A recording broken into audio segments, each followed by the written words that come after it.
Welcome, everyone, to another edition of Why It Matters. I'm Tracy Kronzak, Director of Innovation at Now It Matters, joined as always by my co-host, Tim. Hi, Tracy. Hey, Morning. Tim. Morning. I'm following up on a joke that came up in our pre-show and just saying I decided to wear my Jedi outfit today. I was just gonna ask. Okay. Are you going to your Jedi school after this? I am. Friday is Jedi Day out here. Yeah, right. So we Well, are, that's great. That's good. All the lightsabers and the Force stuff, Don't forget your tricorder. No, those don't exist in Jedi world. It's just all mind tricks I've had and nothing to right else. there. I just wanted to cross the tracks on that. Nerds. Anyhow, I am super excited to let our guest introduce himself today. As a point of reference, I have been kind of a fan of our guest Sam's work over the past year and a half in particular, largely because Sam seems to demonstrate the same propensity I do in public spaces, and that is to actually say what he's thinking. And about the fourth or fifth time after Sam said what he thought in a very public forum about what was going on, I was like, I need to know Sam more. So I hope all of our listeners feel the same way. And Sam, why don't you introduce yourself? Thanks, Tracy and Tim. I hope your listeners aren't saying I need to know Sam less. So, well, I'm Sam Caplan, and super excited to join you guys for the podcast today. So, I guess in terms of an introduction, I been engaged in the on the technology side of the grant making space for many years. I currently work for an amazing software company called Submittable. And I am the vice president of social impact, which is a very, very fancy title. But I have the opportunity to spend lots of time like doing things like this and, evangelizing what we're doing at the company and getting to influence the product team a little bit and putting lots of content out with the marketing team. It's kind of a dream come true. I spend a lot of time on social media, just putting thoughts out into the world to see where they go. And finally, I had an organization say, why don't you come do that for us? And we'll even pay you to do it. So it's my dream job and I totally love it. Before that, I had a couple other pretty amazing roles in philanthropy as well. I was the chief information officer for the Walton Family Foundation here in Bentonville, Arkansas, which is where I live. And prior to that, I was in a similar role as the head of technology and data analytics at the Walmart Foundation. So cornered the market on philanthropy here in Northwest Arkansas. That's great. Sam, we wanted to ask you, what changes do you see in philanthropy since the pandemic?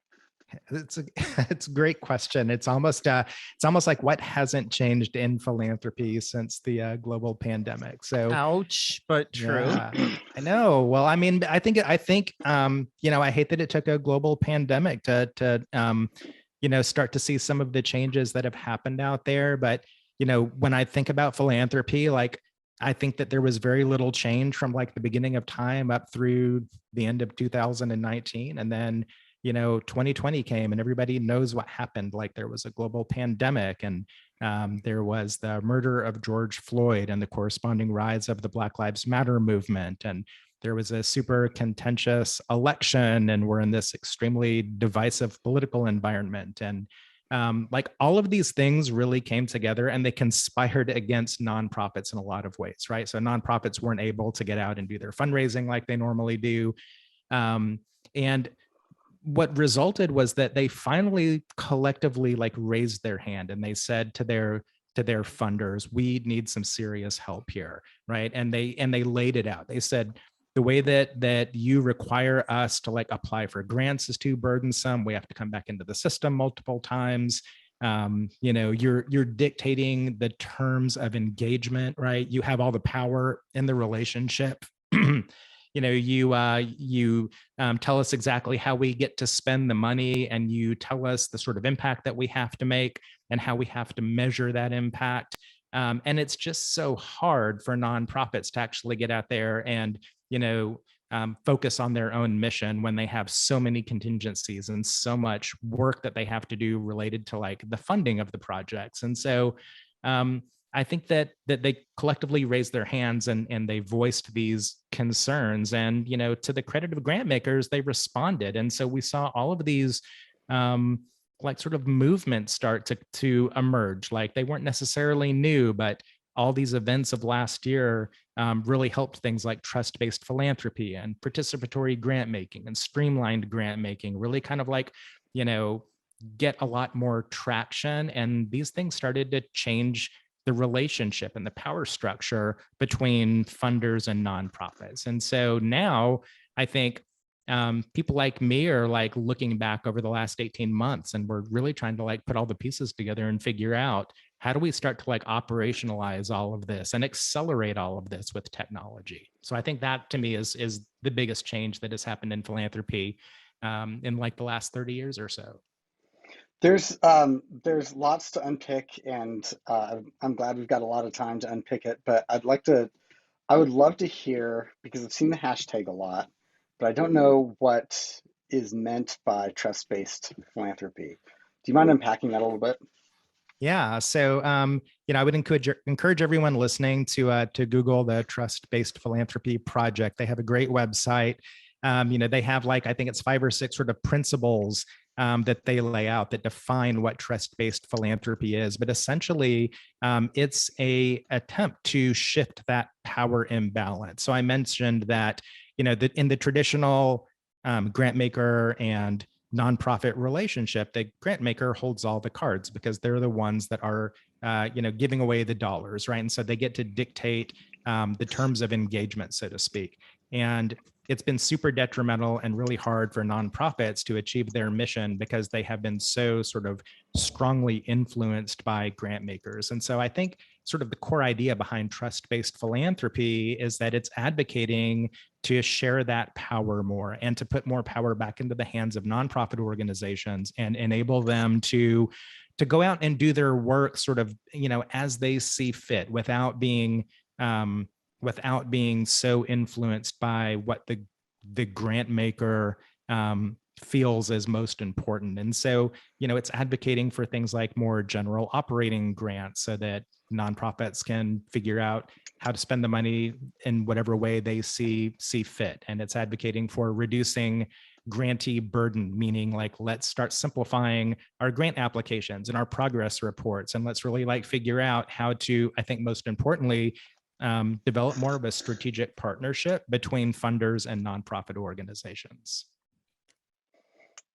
That is astounding. And again, like Tim said, there's so much to unpick in everything you said, because part of what you're really talking about, in my opinion, is applying the principles of equity and justice to grant making and doing all the things that the Black Lives Matter movement talk about. And that is, let's stop pretending that what we have is a just society to begin with. And therefore, when we unpick these relationships, let's also unpick how they uphold all the systemic biases that are inherent to our society in the first place. And, I just want to say to our listeners, like, Sam came up on my radar screen because Sam's one of those people that, when I've been in online forums and so forth, is one of those people that makes me feel like less of a crazy person for the stuff that I'm saying and feeling. And the follow-ups I have are things that I feel like I've been trying to say myself, but you have much better language for, and I appreciate that. And that is, we have had a couple of endeavors come by in the past year. One is you were part of Chantal Forster, who's also a guest on this podcast, her honeycomb endeavor. And also, I know that you are connected to tech platforms in your role now. And one of the folks we also had as a recent guest is Adam Rosenzweig from Okta. Adam put forth this idea that philanthropy needs to change because technology is changing nonprofits. And let's stop thinking about it as a single sort of vending machine transaction and start thinking about it as a subscription philosophy. And Chantal put forth the idea that the only way that nonprofits are going to succeed in the 21st century is if we really unpick funding their digital infrastructure and their capacity. I would love to hear your perspectives on those concepts. Yeah, so first off, I'm so happy that you gave a shout out to Chantal and to TAG, the Technology Association of Grantmakers. It's been an organization I've had the privilege of being involved with for many years, as a member, and then a member of the board of directors, and now a member again, now that I'm working for a tech company. Over the course of 2020, TAG had created a task force for digital infrastructure. And the idea was to really explore that honeycomb model and to start figuring out, like, why does philanthropy not fund technology for nonprofits to the level that we need to be doing, right? And so it was pretty amazing to see, like, so many grant makers as part of this task force that stepped back and said, of course we should be doing this. Like, why don't we, and again, it kind of goes back to this idea that, pre-2020 philanthropy, was just super guilty of doing things because they had always done things a certain way, right? And so technology was usually accounted for as like a small fraction of the budget when it came to a grant. And we rarely saw grant makers make wholesale technology grants or these like general operating grants, where if a nonprofit feels like spending the entire grant on their digital infrastructure, they're free to do so.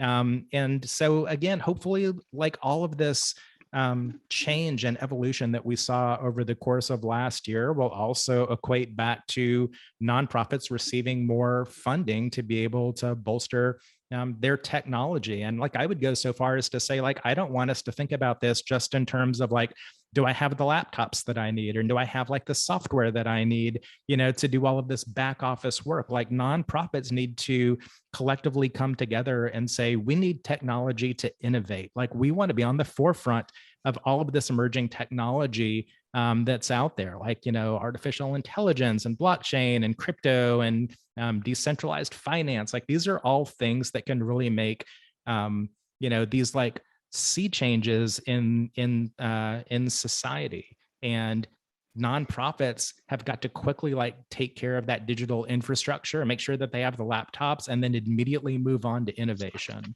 And hopefully grant makers now are starting to come to the table to give them the funding to do that work. Sam, I know I love what you're talking about there. And I want to say, one thing I want to say is, as an economist, I don't think there are any bad actors in this space. So in the work that we've been doing over the last couple of years, it's put us in touch with a lot of the players at the ecosystem level. So philanthropy platforms, the last mile service providers and nonprofits, and there are large market forces at work here that have created kind of the conditions that we live in.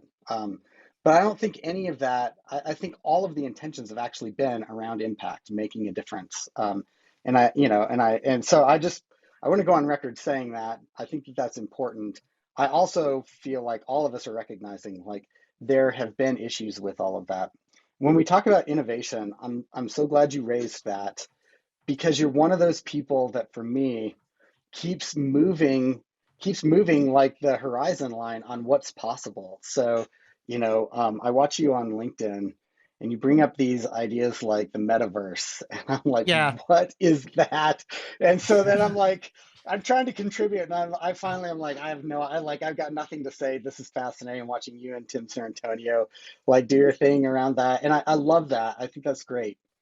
And so my next comment is not against that, is with that, but to say, sometimes I imagine, there being this race car of nonprofits driving towards impact, and that there's a finish line of, digital transformation, and innovation just keeps moving that finish line. And behind that race car, there's an enormous parachute called digital competency that we just don't know how to get at, which is just the fundamentals of using technology as a team, as an organization, and making decisions around technology at at an organizational level. So at Now It Matters, we call that the human stack. The tech stack is all of the other work. And so we do a lot of work around how do we architect the human stack with the same level of attention that we've given the tech stack. Does that model hold for you? Am I seeing something wrong there? Is that offensive? Which I hope I don't mean for it to be. No, not in the least. I mean, to me, it definitely starts with people and like digital competencies. And I don't know. I really don't know what the answer is. Like, if I kind of look at my own generation, even like the generation that came after me, like, you know, we didn't really focus on technology as like a force for innovation. Like, like for me, like growing up, like with my career, I focused on like, well, how do I manage a project better? I wasn't necessarily thinking about like, how do I use technology to make the world a better place? I can tell you it's like super different right now for like Gen Z. Like I have a son who's about to turn 18. He's, obviously like he and all of his friends have grown up with technology. They grow up, learning how to write code. And they're a very, very like digital first generation. And so they're also super interested in changing the world, right? Like it's extremely important to Gen Z, if I can make a very broad generalization there. And so, for me, like the hope is, I don't know that I'm getting my colleagues out there, like you and I and Tracy and probably a lot of the people listening to us are like, yeah, innovation, technology, we love it, right? But like there's so many out there that are still focused on how do I make my project a little bit more efficient? So I have like a ton of hope in my kid, Eli, that he is and his colleagues and friends are going to come together and, that they're going to go into the nonprofit sector and they're going to be super engaged in technology and innovation. And a lot of the things that we have been arguing for and fighting for in terms of trying to, raise the awareness of the potential of technology out there, like it's going to be actualized by this generation coming up. Sam, one of the things that makes me feel less like a crazy person when I am in online spaces with you is kind of bolted into that concept that you're talking about. And that is, let's take a step back for a minute and look at ecosystem-wide inefficiencies. And I have very much been a proponent of ecosystem-wide inefficiency solving for the last 5 years of my work. But to Tim's point, there's no bad actors, but there are sort of bad systems, right? So I've been in spaces where I'm like, can we solve inefficiencies in the ecosystem? And the answer always comes down, as long as it supports our marketing or as long as it supports our ACV in the next quarter. And those two things actually do run perpendicular to each other because it's the time horizon embedded in both that makes those things competitive to each other. My follow-up is, one of the big things that you have raised is that innovation itself is actually a quest for transparency, right? I mean, even if you look at something like blockchain transactions, for example, what does that do? That makes everything wholly transparent, demarkable, and democratized. And I think that transparency of action is something that has been sought after in all of these spaces, right? Technology platforms, philanthropy. What are the things that drive that transparency in your observation? Yeah, it's such a great question, Tracy. Like, if you take a big step back and you think about philanthropy in general and like why we're all part of this, we're all, I think we all have this vision for making like a genuine impact in society and like trying to solve some of these like really big challenges that exist. And so in terms of I think the biggest challenge is that like we still see so many individual foundations or even individual nonprofits that are trying to like change that system on their own, right? And there has traditionally been this reluctance to share data, like starting with foundations and even nonprofits that are out there trying to achieve their own mission. It's like they have this sort of walled environment where they're doing work and they're accumulating a lot of really important data. But when it comes to like sharing that data, it has been like pulling teeth for a lot of organizations. And I'm with you, Tim. Like, I don't think there's any bad actors out there either, but I think that like we have legal departments that like start to get nervous about like sharing data and some of this transparency. And I think we also have a lot of grant makers that have traditionally been very nervous about sharing data when it reveals that the work was not successful, right? Like there's lessons to be learned that are super important, but not all philanthropic projects are successful out there. And when they're not, I think many grant makers feel like, well, we haven't stewarded this endowment of ours in a very good way if the project did not achieve the success that we hoped that it would. And so for all of these reasons, philanthropy has been like this sort of walled environment when it comes to sharing data. So I think the very first thing that we have to recognize is if we really want to change the system or even understand what the system is, we got to start figuring out ways of aggregating all of this collective data, right? And we have to change our mindset. We have to start going out of our way to like, take this data that we're all accumulating and get it in the hands of other people. Let other people start to analyze it, right? Like I've always had this sort of dream in philanthropy that we can start to collectively get our data aggregated and then like turn the data scientists of the world loose on it, and let's see what kinds of like interesting insights they can derive. Like I want people outside of philanthropy actively looking at our data and bringing diversity and a whole new perspective into this sort of walled ecosystem that we've built over the years. And so it's got to start with the funders. It needs to trickle down to all of the nonprofits. And then like all of the tech vendors out there have to come together as well and start thinking about like interoperability and common data models and facilitating all of this data sharing that I'm advocating for. I am so glad you said that. Sorry, Tim, do you want to go? Because this is my little soapbox. Yeah, it is yours, and I will let you add it in just a second. I just want to say, yeah, go for it. I hear what you're saying in, Woodrow Rosenbaum from Giving Tuesday and Yep. Tim Sarantonio, and the work that we've been doing around Common Data Model, Kate Ruff. I mean, this is getting echoed. But it does feel like just going to this issue here, nobody funds ecosystem innovation, and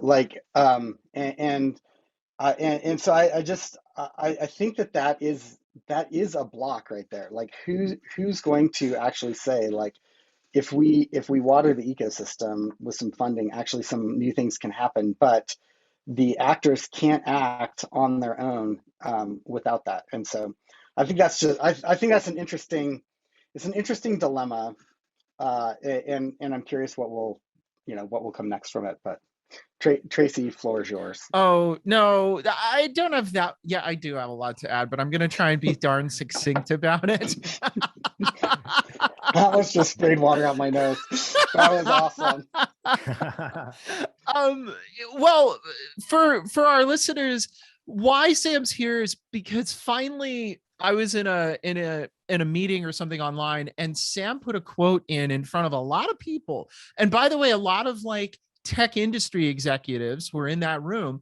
And Sam's quote was very simply, data platforms need to stop thinking of their data models as a competitive advantage. And that to me gets to the heart of everything you were just talking about, Sam, and everything that I personally have tried to care about a lot in public forums for like the past 3 years. And that is, it finally hit me that the blocker here is every single time some institution that serves nonprofits behaves exactly as it should in the current system of things, we actually make the nonprofit ecosystem technology less efficient. And the only way to break out of that is to start treating nonprofit data as a public good. And the thing that I've started saying is, this is, I looked into the history of electrification in the United States, and this is where electricity was in 1920. There were regional distributors, all different voltages, all different AC DC current models. And eventually Congress stepped in the late 30s and said, enough is enough. Electricity is a public good. It needs its own standards so that the innovation doesn't happen in distribution. It happens once you plug something into the common good that we're distributing. And so my actual question for you, Sam, is what gets folks to that table on the technology platform side? Because right now, there's no incentive other than to participate in the same systems that perpetuate these meta inefficiencies. Yeah, it's such a good question. I guess instinctually, I feel like the push is going to have to come from the people who are buying the technology. And for the most part, that's like this ecosystem of funders, which is private philanthropy and corporate philanthropy. Like, it's a really big ecosystem out there. There's a ton of money that's going into all of this software. But if the people buying the software aren't the ones that are saying, we demand more interoperability, we demand more common data so that we can achieve these goals of transparency and data sharing, then it's a pretty tough sell. Like, you'll continue to see technology companies that are very, I think, nervous about losing whatever competitive advantage they have or believe that they have, sort of based on their own models. But I think a lot of the players out there have been looking to find ways to work together more efficiently. Like, there have been a lot of partnerships between a lot of the technology players in the nonprofit sector. And so, again, to your point, Tim, I feel like in a big way, like, everyone's heart is in the right place, and we're all still trying to figure this out. And we saw so much change happen last year. And with these movements like trust-based philanthropy and participatory grant making, everybody's looking to streamline things. Like, I feel like the foundation is there at this point for tech companies to come together and start figuring out how to enable all of this transparency and interoperability. Hopefully it happens sooner rather than later, because I think so much hinges in terms of like the ultimate impact that we're going to be able to make. So I was thinking about that, and that is very hopeful, and thanks for that. Tracy, I think your answer to the question, who funds ecosystem innovation, if we're taking the electric company example, is the government. And I don't think I've ever been so scared of getting an answer in my life on that. So I definitely. Is that because of Reagan's quote is, I'm from the government and I'm here to help quote? Yeah, or is that rooted in Reaganomics, or is this New Deal 2.0? I don't know. I'm from Montana. We don't trust the government. We think they're going to take our land and our guns up here. So I just grew up in those waters. So I think it's something. It's that, and also, I don't know why I think that is. I think partly it's like trying to weed a garden with a backhoe if the government's involved. Like, you can't actually get at the root issues on that unless it's funded really precisely. And I would say, like, the government does not have a habit of funding things precisely, right? The bluntest instrument you can get is policy and budget from the government. So that's a side pot. Like, I don't that's not what you were intending to say. I hope that's not what you're intending to say, but it is interesting. But I do and think also, policy does play a role, because we've tried every other vector. We've tried going to big tech companies and saying, please, sir, may I have some more? We've tried going to philanthropy and saying, please become a different beast than you are. We've tried going to nonprofits and saying, can we please build your capacity? And, all of these things unto themselves, I feel like, to Sam's point, are, you're sort of like in sort of a whirlpool, and what you're trying to do is get your way out with like one paddle. And, this is pointing to a bigger, more collaborative endeavor that gets people rowing in the same direction. And that's a convening. That's not a let's keep doing the same stuff, right? And it's a convening with new actors in the room. And I don't know, like, yes, and is what I will say. I also have a very dubious kind of perspective on the role of government these days as well. But at the same time, policy applied judiciously can still support these kinds of outcomes. That's my And hope. and funding. I And mean, funding, right? interestingly about that, what I've noticed post-pandemic is that the parallel threads, and this is especially true in Canada, is the government is recognizing the inefficiencies in its own ability to operate in efficient ways with technology, and especially at work from home. By the time you're talking second secure cloud systems and all of that, like they found themselves in the same quandary that nonprofits were in, and you are seeing a dual flux of budget that is going both towards government efficiency and nonprofit efficiency on digital transformation. So it's not quite as hopeless as I'm making it out to be there, and I think that is true. The other thing though that I wanted to say is that nonprofits are terrible consumers. Sam, that's the thing that makes me so nervous, is that the nonprofits that are good consumers are the ones that have this figured out, operate really like full functioning for-profit businesses that have got it dialed in. And that reflects like 5% of nonprofits in the US, and I'm sure it's actually even worse globally. And so the concern I have there is that, you know, nonprofits that are less than 5 million, maybe even less than 10 million, really sit in receiver mode on technology and wait for, Yeah. they look for the discounts, and they look for free licensing, what they consider free licensing, even if it's It's a tech really grant. good point, Tim. And so, if the ones pushing back are these biggest nonprofits, my concern is we're actually skewing the industry in towards an extreme minority of nonprofits. That makes me nervous. I don't think it's fixable, but I think the fix on that is, how do you make nonprofits better consumers, to Tracy's, to something Tracy wrote earlier this year. But do you see the same thing? Is that, you've seen a lot more of the kind of nonprofits that philanthropy funds. How does that land? Yeah. To me, I think, so like when I worked at the Walmart Foundation, like Walmart processes well over 100,000 grant applications a year. And it's because they are in, more than like 4,000 communities around the United States and multiple countries around the world. And like, what a lot of people don't know is that like every Walmart store, whether it's a Sam's Club or a neighborhood market or a Walmart supercenter, they all have budget to make grants in their local communities. It's a really, spectacular system. And so as a result, like I had the opportunity to really start getting a feel for like how many nonprofits are out there. And like, forget 5 million, like a lot of them have like a budget of like 100,000 over the course of a year. Yep.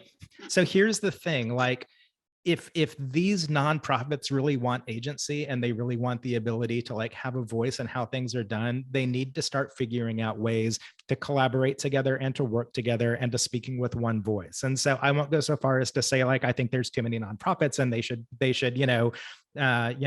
merge together. I think there's that's a situation that's probably not going to happen. But I do feel like what happens when you get like here in Bentonville alone, there's probably, half a dozen nonprofits focused on like hunger relief, for K-12 schools. Like if they start speaking with one voice, then they increase their agency and they increase their power. And so we need to see much more of this like coming together and defining like some common goals and common missions and starting to speak with one voice. And then I also feel like you need to extend that onto the funders as well. Like nobody is changing the system all by themselves out there, whether it's the Gates Foundation, right? Or whether it is, somebody that, is much, much smaller, like most of the other foundations out there. So we need to see these collaborations occurring like among nonprofits, among funders, among the constituencies, the recipients of these services that are out there. It kind of speaks to the whole concept of like participatory grant making, where you bring together multiple disparate groups of people who are all interested in approaching a challenge together and who all benefit, I think, from the same change. When you bring all of those organizations and people together, like you're so much stronger.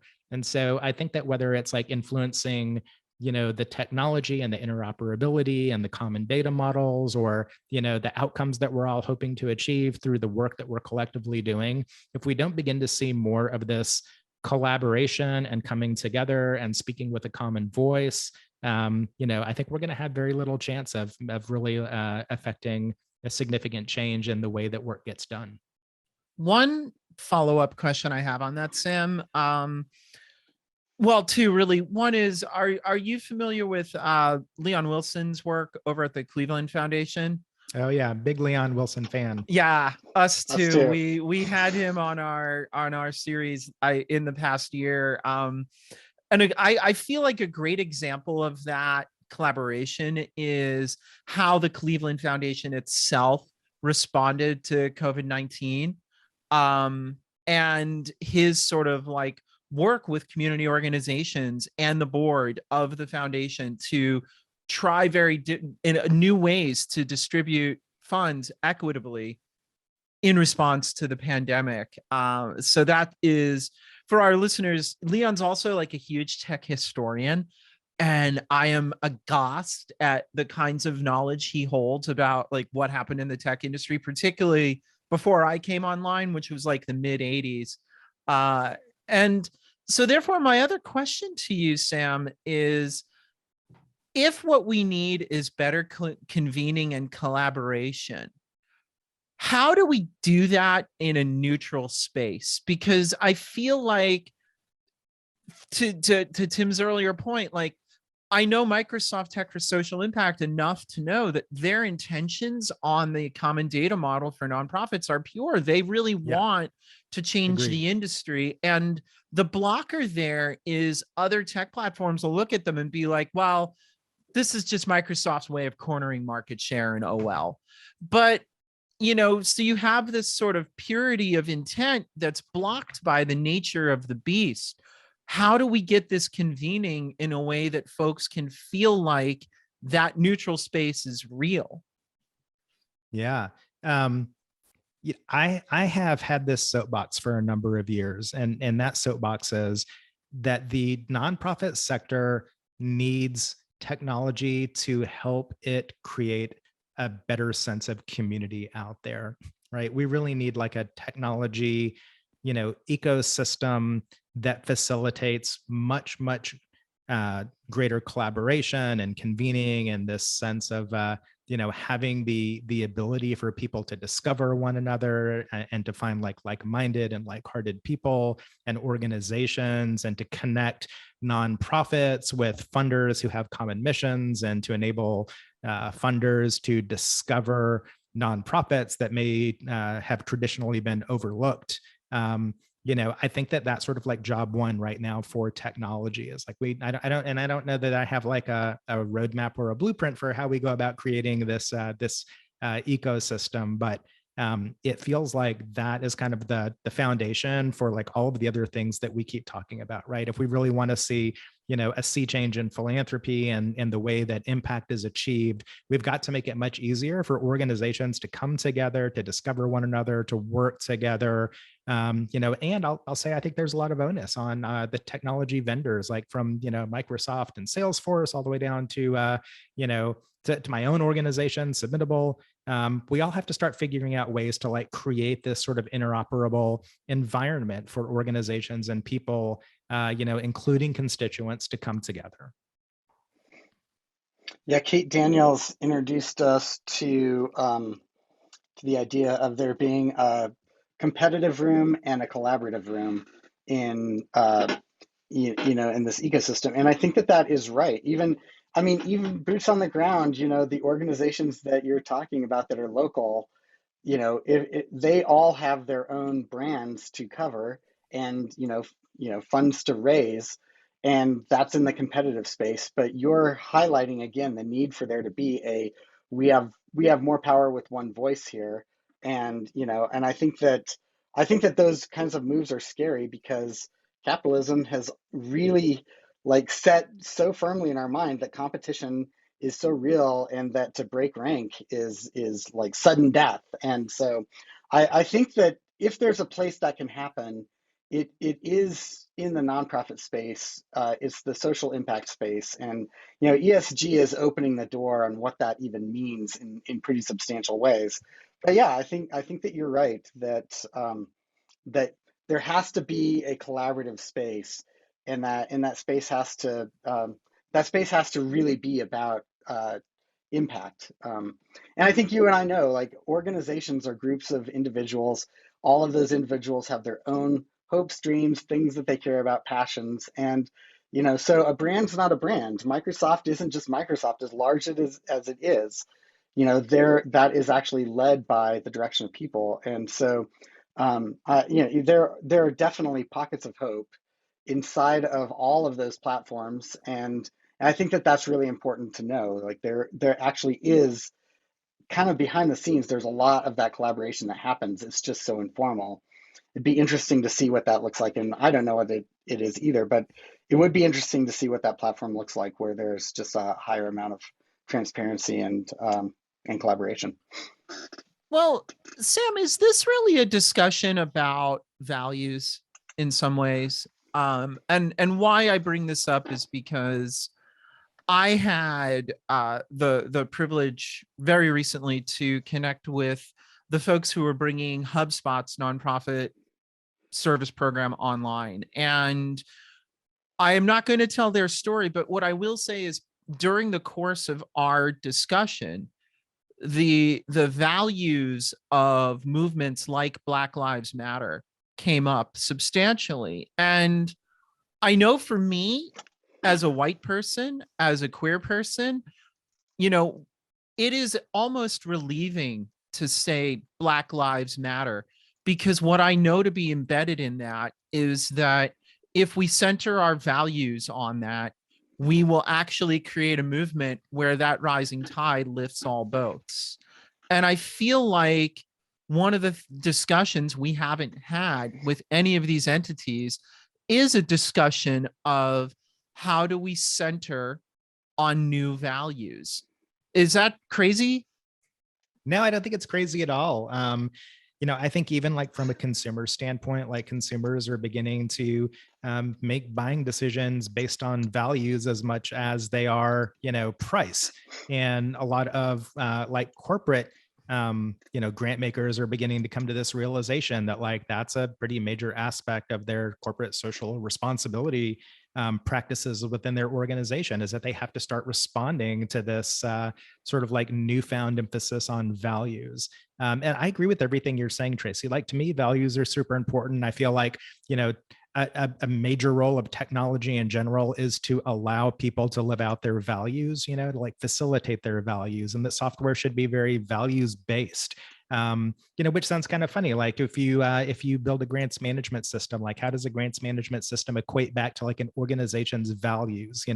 Well, it does. Like like if one of your values is transparency, then your technology should, facilitate a lot of data transparency.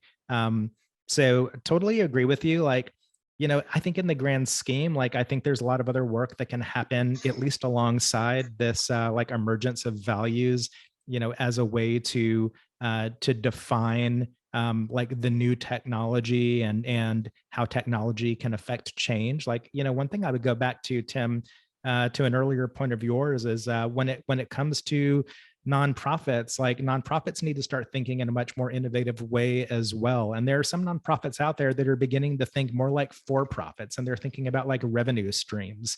And I would go so far as to say, like, I think Candid is a really good example of a nonprofit organization that is starting to think like in ways beyond just like asking for grants, right? Like, how do we go about like generating our own revenue out there so that I'm not so dependent on all of these nonprofit organizations, and then I don't have to hope that their values align with my values for me to be able to do my work. And it's a really different way of thinking for nonprofit organizations, but I hope that more of them do. And I think, like, back to our earlier discussion around like collaboration, they gain much more agency when they begin to work together and to centralize around a common set of values. And they also start thinking more outside of the box in terms of how can I get my work done and achieve this mission without having to rely so much on the traditional funding process. Yeah, I'm glad to have. I think that that's so right about innovation and about nonprofits thinking of themselves with a business model. And I think whenever I'm thinking about that, and I know that you know this, but I always put this plug out there that the economics of those two realities makes this a completely different industry, and it's all about the profit. So, the economics of a for-profit business are do as little as you can for the highest price you can charge. And in the nonprofit world, it's completely backwards. Do as much as you can for as little as possible. And and so my point on that is yes, nonprofits need to think about their revenue streams, and they need to think with the same aptitude, and fiscal responsibility and planning that for-profit businesses do. But we have to understand that when they're done, they will not have the leftovers that for-profit businesses have unless they start to create some of those revenue streams specifically for that end. And I think that's a great model. We just have to have it in our mind, and especially boards. And this is just such a sticking point for me. What worked for, board members in their businesses that were successful, which is why they're on the board, they can't just do a one-to-one transfer on what worked for them over to the nonprofits that they serve. And I think that just gets missed. That just means that innovation funding doesn't come from all the leftovers on margin that have happened in previous, the previous work that they've done, which again goes back to, okay, how do we fund it? Yeah. And to take that one step further, like if you think about the nonprofit sector, like whether it's nonprofits doing the work or whether it's funders, like we are notorious laggards when it comes to innovation. I mean, we just over the last 5 years have been, so excited to see like, much of our technology stack moving to the cloud. And like the cloud has been around, since, I don't know. To me, it feels like the beginning of time, but it's, the private sector moved to the cloud, a decade and a half ago, and we're finally getting there. And so I think that if I were a nonprofit organization right now and I were looking to change this whole paradigm, I would start, getting 100% all in on emerging technologies right now. Like if you want to start getting funders excited about innovation, then start talking, about innovation the same way that the private sector is. So, I just put out a newsletter recently that said, like, if you're not thinking about things like crypto and DeFi and blockchain and NFTs, like, you are already behind. You may be too far behind at this point if you're not already thinking about how these things impact your organization. And so, it's a shift, I think, that a lot of nonprofits are going to have to make, is like, stop waiting for the private sector to tell you when it's safe to adopt a new technology. Like, get in there and be in the trenches with the for-profit organizations and with the people who are, early adopters of this new and emerging technology, and start thinking about how this can revolutionize the way that you achieve your mission. And that's how you get funders excited. And that's how you get funders to start to change their processes. And that's how you get funders to start to give you general operating dollars where you can go off and do research and development and develop the nonprofit infrastructure and technology infrastructure that you have to have in place to do all of this work to begin with. Well, Yeah, I love what you're saying about that. And yeah. I just saw someone named Sherry Quam Taylor, who I haven't been following but am now on LinkedIn, refer to how we think about Charity Water as this, big success, and we want, in terms of innovation, like they're very innovative. The way that they work is efficient, and they have great systems. And her point is, we look at that, and look at the outcome and skip the middle part, the whole chasm of risk that got them there. So when we're looking at innovation, we need to just cross the word off and say risk over and over, and start training us to say, like, we are going to actually start to fail. And the fail fast model of innovation for technology is probably what needs to happen. But philanthropy also needs to be up for that. And to your earlier Yeah, point about seeing that's right. failure in philanthropy is actually okay and important. If you're not doing enough failure, then really, are you trying enough new things? It just feels like that wraps around into itself as well when we're thinking of innovation.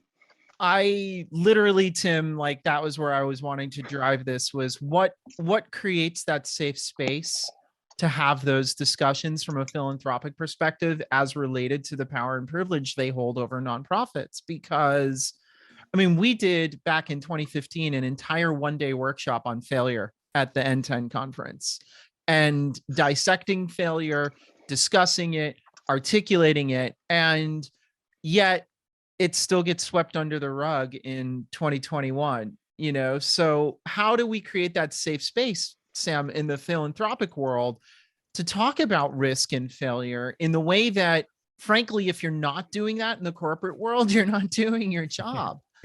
Yeah, I love that question. To me, I think philanthropy, including funders and nonprofits, have really sort of like missed the boat a little bit on this sort of intense focus on impact that we all collectively have. So we spend so much time and energy and money and work like trying to change a system, and that's our definition of like making a real impact, is that we've actually changed a system. But to me, I think it's extremely difficult to change a system, you know, like doing this on even doing it collectively. Like I mentioned earlier, like the amount of money that was spent last year in philanthropy compared to like how much the US government spent. And so to me, I think the real role of philanthropy is to innovate and to experiment and to figure out like learnings, like what works and what doesn't work. And if we have an idea of something that works, then let's start bringing in other partners. Like let's bring in the government. As much as you distrust them, Tim. And I think I'm from Arkansas. I'm a little distrustful myself, but like, you know, you got to start bringing in these partners that can take these ideas and scale them. And so we can't continually think about like the definition of being a good steward of the money of the endowment is only seeing success in these like projects that we're executing. We need to change the paradigm so that we're spending our money to learn things, right? And that we take those learnings and we say, hey, I think this can scale. And then we bring people in who could really help it scale. Like we're not scaling here in philanthropy. It's just, there's just not enough here. Like 500 billion feels like a huge amount of money to somebody like me. But when you're trying to like solve, you know, huge issues in the world, it's just not enough. So I think the best thing that we can do is to like stop acting like everything has to be so safe, that we have to always see success, that our work always has to translate into like these, like, you know, very specific outputs and outcomes. Like, you know, we need to continue to help individuals and to help organizations and to help society. But if we start to rethink this whole paradigm and we begin to experiment and we begin to innovate and we bring others in that can help scale these solutions, like that's where the real change occurs. And I think, you know, that's a lot more fun for me. I'd much rather spend my time, you know, on innovation and experimentation and finding partners that can help me take what I think is a solution and really bring it to scale. Yeah. And you just touched on something that's very close to my heart as well. I mean, the way you said this when we were sort of framing out this conversation before we hit record is don't get so hung up on impact, because Right. that's not the real destination. The real destination is after that. That's, you know, but the thing that's also close to my heart in what you said is I think a lot about the career paths of someone like myself who 20 years ago figured out how a fax machine worked and how to fight with my CEO about why we're not getting the cheapest computer on earth to replace the broken cheapest computer on earth. And that began my career in technology. I think one of the issues that blocks us is that issue of retention and that issue of churn that happens. And, you know, what I love about what you said is if we recenter on everything that you just discussed, what I see is the elevation of a lot of people's career paths and the elevation of their futures with organizations, so that there isn't the like, I set all this stuff up and a year later I'm gone. It's like, no, I set all this stuff up and now we're going to grow together. That would be amazing. Yeah, I think so too. You know, it's even as recently as a few years ago, I think like people would question, like, why do you want to work in the nonprofit sector? And, you know, it was a legitimate question because as a technologist, you know, like today we're starting to embrace the cloud. Like I was doing that 15 years ago in the private sector. we really have to help the whole organization make this like a shift to not being laggards and to being much more, on the front end of the curve for innovation. And I think that will help to bring really interesting, diverse, skilled talent into the nonprofit sector, and it will help retain those people, right? And without that, it doesn't matter how much money there is, and it doesn't matter how much the whole paradigm changes, and it doesn't matter how much power changes, if we don't start bringing in like more and more people who could work anywhere that they want to. If we can't get that level of talent in the nonprofit sector, then it's sort of all for naught. And how in the world will we ever retain people like you, Tracy, if we can't make it interesting and make it fun and really give you an incentive to be part of this sector versus working for a huge corporation that has the budget to do some fun stuff. Sam, thank you so much for this conversation. Thank you for your work. Where I know that we're going to have listeners that want to follow what you're up to. What are some of the best ways to follow your work?